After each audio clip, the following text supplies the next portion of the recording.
আলেমগণ বলেছেন ঈমান টিকিয়ে রাখতে হলে ভোটে অংশগ্রহণ করা যাবে না।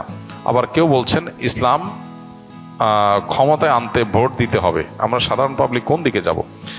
দেখুন, এই বিষয়ে আমরা বলেছি এর আগে। হ্যাঁ, যারা মনে করছেন যে গণতান্ত্রিক বিধি ব্যবস্থায় আপনি ভোট দেওয়া মানে হলো গণতন্ত্র টিকিয়ে রাখা, প্রতিষ্ঠা করা, এখানে ইসলামের পথ রুদ্ধ করা ইত্যাদি ইত্যাদি অনেক যুক্তি পেশ করে ভোট দিতে নিরুৎসাহিত করেন এক শ্রেণীর আলেম বা এক শ্রেণীর মানুষ।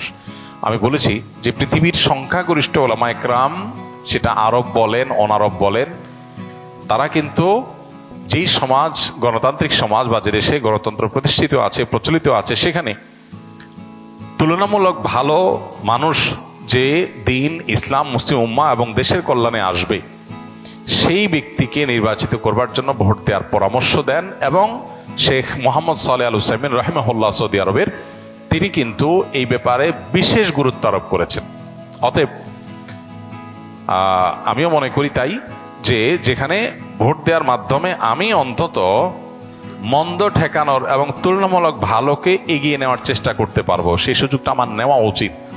ভোট যাকে দিলাম সে জিতলো না, হতে পারে সে জিতবে না, এরকমটা আপনার মনে হতে পারে, কিন্তু কি হবে, এই ভোটের পার্সেন্টেজ, তার মতামত, সে যদি কোনো সত্য পথের পথযাত্রী হয়ে থাকে, তাহলে তার মতামতকে সমাজে প্রতিষ্ঠিত করার ক্ষেত্রে এগিয়ে যাবে। সে সমাজে প্রভাব তৈরি হবে যে এত পার্সেন্ট মানুষের মতামত এটার কারণে সমাজের বা রাষ্ট্রের নীতি প্রভাবিত হবে। এই জন্য আপনার একটা ভোট গুরুত্বপূর্ণ।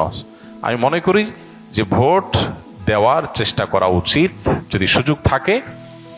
আর যে সমস্ত ওলামা একরাম বলছেন না, দেওয়া থেকে বিরত থাকা উচিত, ওনারা একটা দৃষ্টিভঙ্গি থেকে বলছেন, আল্লাহর কাছে তাদের ইস্তেহার জন্য তারা আজর পাবেন নিশ্চয়ই। আর ওলামাদের এই মত পার্থক্য, এটা ইসলামের সৌন্দর্য। তবে আমরা সাধারণ মানুষ যেটাকে সঠিক মনে করি সেটা করব। অন্যটার বিরুদ্ধে উঠে পড়ে লেগে আমরা গতানুগতিক সিস্টেম অনুযায়ী যে একজন আরেকজনের বিশোধগার করা, সেটাতে আমরা কোনো অবস্থাতে যেন না যাই, সেটা খেয়াল রাখতে হবে। সোশ্যাল মিডিয়াতেও দেখা যায় এটা নিয়ে প্রচুর পক্ষ বিপক্ষে আপনার কথাবার্তা বলা হয় এবং অহেতুক নিজেদের আমল আখলাক নষ্ট করা হয়, এটা যেন না হয়।